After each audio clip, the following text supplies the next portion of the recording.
Saya akan membaca untuk kita. 6 hari sebelum Paskah, Yesus datang ke Betania, tempat tinggal Lazarus yang dibangkitkan Yesus dari antara orang mati. Di situ diadakan perjamuan untuk dia, dan Marta melayani. Sedang salah seorang yang turut makan dengan Yesus adalah Lazarus. Maka Maria mengambil setengah kati minyak narwastu murni yang mahal harganya, lalu meminyaki kaki Yesus dan menyekanya dengan rambutnya, dan bau minyak semerbak di seluruh rumah itu. Tetapi Yudas Iskariot, seorang dari murid-murid Yesus yang akan segera menyerahkan dia, berkata, "Mengapa minyak narwastu ini tidak dijual 300 dinar dan uangnya diberikan kepada orang-orang miskin?" Hal itu dikatakannya bukan karena ia memperhatikan nasib orang-orang miskin, melainkan karena ia adalah seorang pencuri.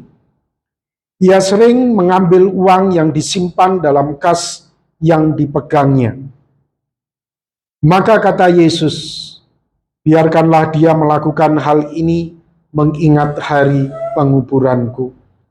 Karena orang-orang miskin selalu ada pada kamu, tetapi aku tidak akan selalu ada padamu." Amin. Bapak Ibu Saudara yang dikasihi oleh Tuhan, nats ini adalah berbicara tentang 6 hari sebelum Yesus mati di atas kayu salib. Dan kalau kita perhatikan Bapak Ibu Saudara, apa yang dilakukan oleh Maria ini sungguh luar biasa. Maria tentu sangat menyadari bahwa Yesus akan segera mati. Karena memang Tuhan Yesus seringkali menyampaikan pesan-pesan kepada para muridnya, "Aku di Yerusalem, aku akan mati di sana." Dan pesan ini ditangkap oleh Maria. Oleh sebab itu tidak heran itu adalah kesempatan terbaik yang digunakan oleh Maria untuk dia bisa menunjukkan cintanya yang besar kepada Tuhan Yesus. Karena dia tahu ini adalah pertemuan terakhir. Oleh sebab itu, saudara, di situ dikatakan Maria mengambil minyak narwastunya dan kemudian meminyaki kaki Yesus dan menyekanya dengan rambutnya, dan bau minyak semerbak di seluruh rumah.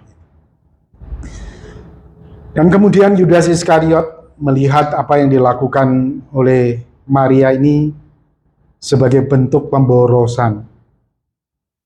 Dan kemudian Yudas Iskariot mengkritisi apa yang dilakukan oleh Maria ini dengan mengatakan, "Mengapa tidak dijual saja minyak narwastu itu dapat 300 dinar?" 300 dinar itu Bapak Ibu Saudara upah dalam 1 tahun. Jadi minyak ini harganya sangat mahal sekali. Saudara, apa yang kita bisa pelajari dari kisah ini Bapak Ibu Saudara? Kalau kita lihat apa yang dilakukan oleh Maria ini menggambarkan cintanya yang besar kepada Tuhan Yesus. Karena dia tahu dia tidak akan bertemu lagi dengan Tuhan Yesus. Itu sebagai wujud cintanya dia. Ya, kalau kita baca di dalam Kidung Agung, cinta itu digambarkan sebagai sesuatu yang kuat seperti maut.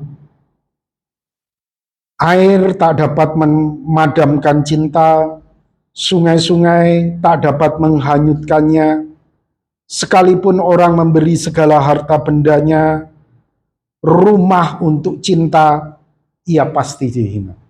Saudara, inilah yang terjadi dengan Maria pada waktu itu. Jadi barang berharga yang dia miliki, ada yang mengatakan Bapak Ibu Saudara, perempuan-perempuan di sana menyimpan minyak narwastu itu untuk hari pernikahan mereka. Saudara, kalau itu memang betul Maria mempersiapkan untuk hari pernikahannya, itu berarti Narwastu itu berharga sekali. Ini bagaikan harta benda, bagaikan rumah, ya, yang tidak ada artinya apa-apa dibanding perasaan cinta itu. Saudara, hal yang sama pastinya juga terjadi kepada kita apabila kita mencintai Tuhan kita, Yesus Kristus. Tidak bisa dibandingkan dengan harta, tidak bisa dibandingkan dengan dunia ini kalau kita memiliki cinta yang kualitasnya sama seperti Maria. Bapak Ibu Saudara, ini berbanding ya, terbalik dengan apa yang dilakukan oleh Yudas Iskariot.